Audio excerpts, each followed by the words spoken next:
Welcome back to the program. We've got a special treat this evening. We've brought in somebody that we're all familiar with and hope to enjoy meeting him here in Austria. So tonight we've got Finn with us. Hello. How are you, Bob? I'm doing very well. This is me. That's you. And my friend. And your friend. And my other your friend. Special friend. Yeah. Well, he is special, but not special. So, this is the second interview Finn and I have done, and this is the first time I've interviewed him. So I think this is the first time he's been interviewed. Yes. I mean, I've done, with other interviews or discussions with other groups, the police, but that's a other story. It's a whole other story. That it's a misunderstanding. Interpol is not looking for you here. Not today. Not today. There. So, just like you have asked many, many people, can you tell us a little bit about yourself, a little breakdown of who you are? Sure. So, my parents are from England and Ireland. My father's from Ireland, my mother's from England. They moved to Canada, separate, unknowing each other, met in Canada, got married, moved to California and had me in San Francisco. I was then raised, I think, very well. Thanks, Mom and Dad. And then once I graduated college, I moved to Colorado, where I was a snowboard bum for a while. I saw a need in the snowboard industry for a better product. So I made that product and had that company for 25 years. And then sold that company. I've been doing other engineering type stuff ever since. But previous to all that, I did grow up with motorcycles. I had, as a small kid, I had a mini bike, and then I had a YZ80, and then I had an IT200, and then up to an XT500, all through college. Then, when I graduated college, I sold the XT500. I went 20 years without a motorcycle. I don't know why, I can't tell you, life stuff. I went 20 years, didn't own a motorcycle. Not totally true. I owned a Vespa that I restored, a 79 Vespa. That's not really a motorcycle. So I did have that for messing around, but really didn't. And so it wasn't later in life that I got into adventure bikes when I was doing the snow sports company. And that's kind of how I ended up on adventure bikes and in Colorado. Excellent. So, how has travel, well, let me rephrase that. Has travel always been an aspect of your life? Yes. Again, thanks to Mom and Dad. They were always taking us to places. I mean, well, most of my relatives lived in Europe when we lived in the U.S., so we were always going back and forth to Europe. That seemed normal. My parents then, even in the retirement, they traveled. My sister has always lived everywhere except in the U.S. for the most part, all over the world. So it's kind of in the family. Yeah, I do enjoy it. And I've done, when I was a younger man on a bicycle, I rode around Europe on the bike. So yeah, I've always done it. So to me, it's always been a natural fit for motorcycle and travel. Now that I enjoy the two of them, why not put them together? Chocolate and peanut butter, right? Two great tastes that go great together. They do. So you have traveled a lot. Why are you now doing it by the motorcycle? Why are you sleeping on the ground in Iceland for 20 some days on the cold, wet ground? At my age. At our age. At our age. There are all kinds of, so more specifically, why am I doing this particular trip? Yeah. Because I guess I should state too, I am in the midst of a around the world trip. It has turned into around the world. I'm 2 years into it now. And I think I've got another 1 to 2 left. So yes, I'm going around the world, and yes, I have slept on icy rocks and whatnot. Recently, yes, in Iceland. So why? There's not one answer. I'll start with a big one, which is time. Okay, time is our biggest asset. It's our currency, right? And we've only got so much of it. So I definitely, later in life realized, holy crap, I better do this now. So I had that wave. It also worked out with my life back home, to make it to everything lined up. So you had the time, and it was a good time. And it was a good time, absolutely. And financially, it worked too. There was quickly. Basically came down to. I remember one night. This actually is if you want the trigger for the event, because I think everyone, like a lot of us out there, we think about doing a trip like this. We maybe even mock plan it or whatever. But who actually pulls the trigger?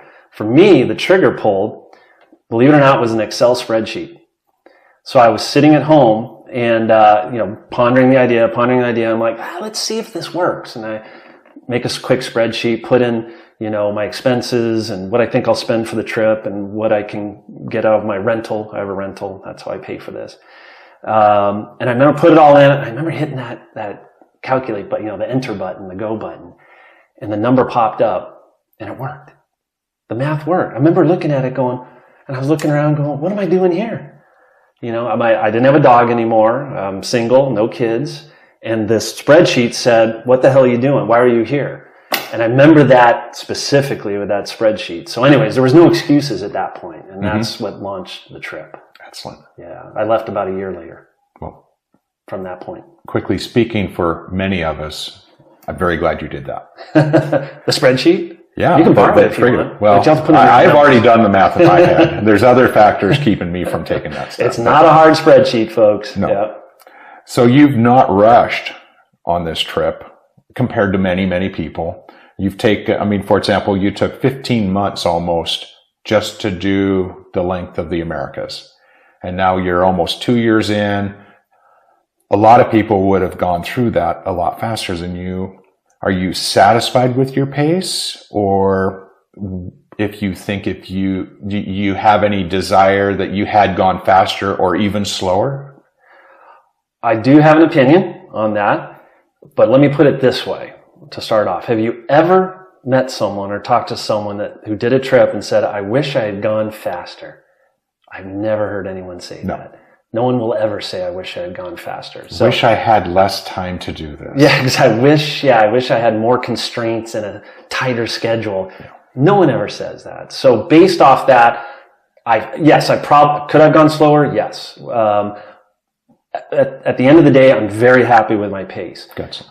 What I did. I considered it a medium slow travel. Like you said, it took me 15 months to do the Americas. Not including Alaska. I started in Colorado and went down to Ushuaia, then Buenos Aires. That was 15 months. I think the pace was perfect. That was a week in, 2 weeks in Mexico City, 5 weeks in Medellin, Colombia, a week in Lima, blah, blah, blah. If I really liked it, I stopped. And that was my only schedule. Weather played in. You're always like, well, I need to be in Ushuaia by Christmas. So you always had that hanging over your head. But other than that, it was the perfect schedule. I feel very happy with the schedule I picked. And actually, there's a metric I'd love more of us to use. If you took all my days that I moved, if you took all the days for the trip for that 50 months, and you took the days that I moved and the days I stood still, in my case, it was 50-50. Wow. I moved half the time and stayed still half the time. So there you go. That's a metric I wish more people would put. When they say, hey, I did it 2 years around the world, well, were you moving every day or were you moving every fifth day? Yeah. And did that allow you to do a 150-mile day most days, or were you cranking out 350 miles, right, 400 miles a day? Super different trips, yeah, but they could be in the same year. Exactly. So it just gives it scale. Right. What advice would you give someone interested in starting a trip other than borrowing your spreadsheet? Obviously, it depends on your situation. Finances are a huge determinant on planning your trip. That aside, a lot of them are just the classics of pick a date. Yeah, I think we've all heard that one. You better have a calendar on the wall with a circle.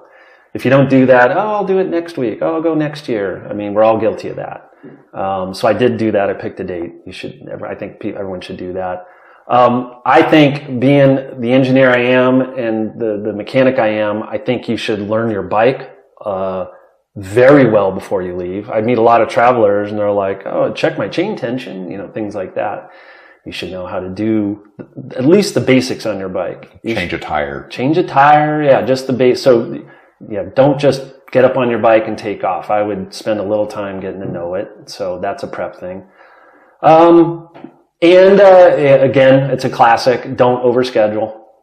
That's been the best part is, I'm at best, I might be 3 to 5 days out on my scheduling where I know I'm going to go. Other than that, I'm not really sure.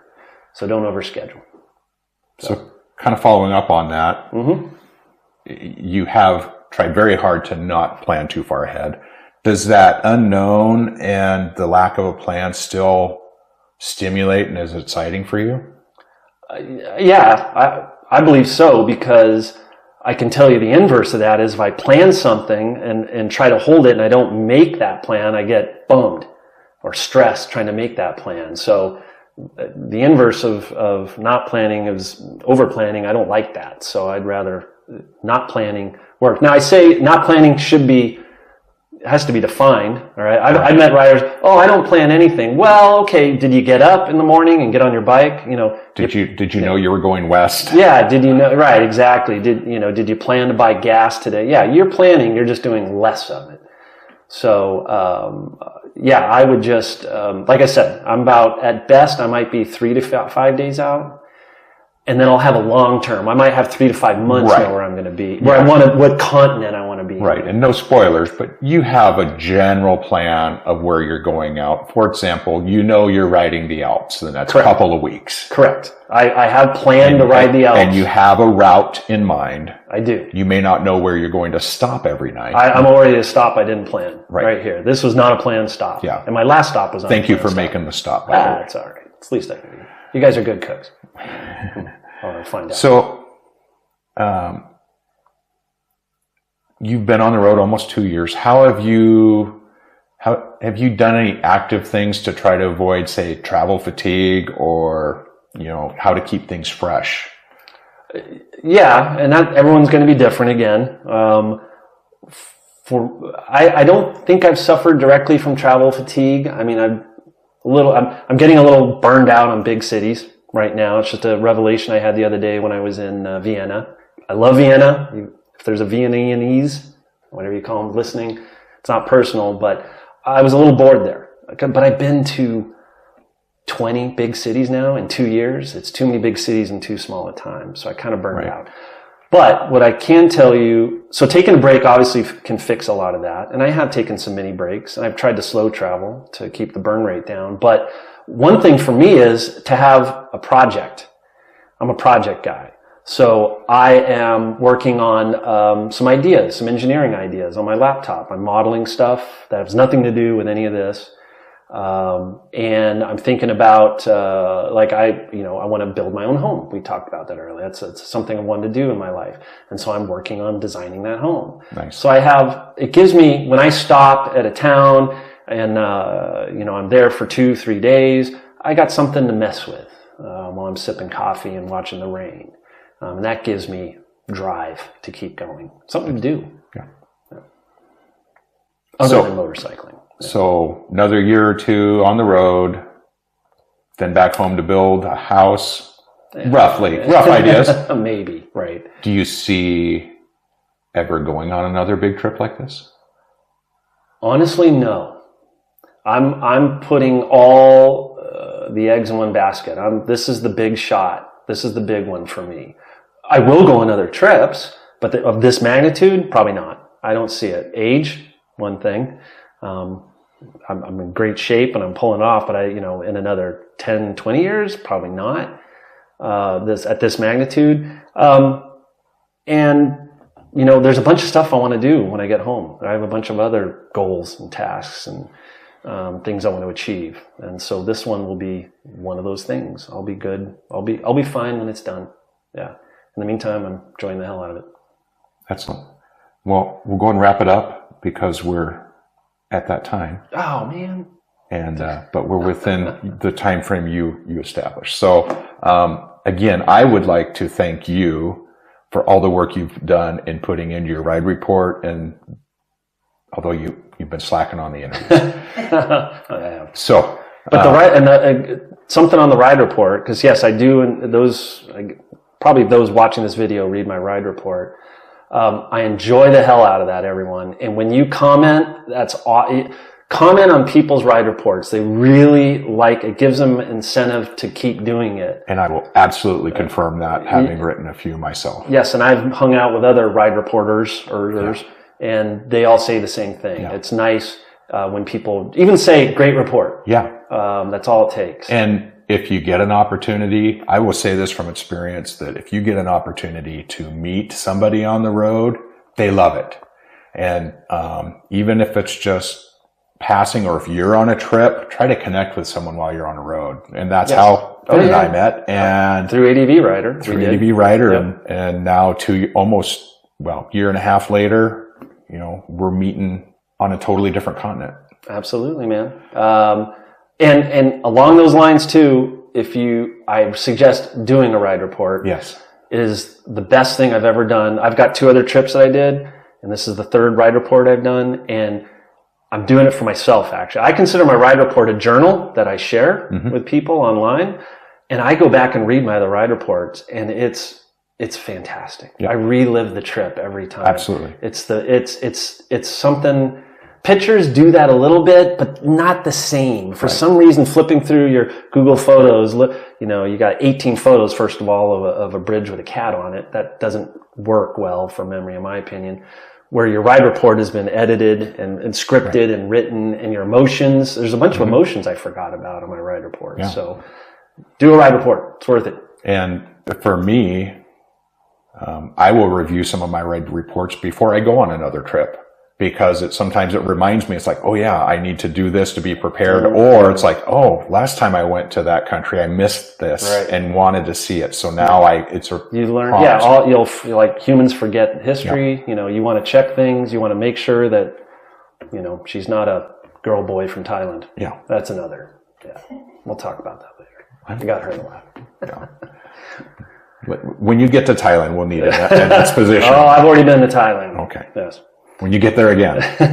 All right. Well, thanks so much, Finn. Right on. It's good to be interviewed. All right. Bye. Thanks. Mm-hmm.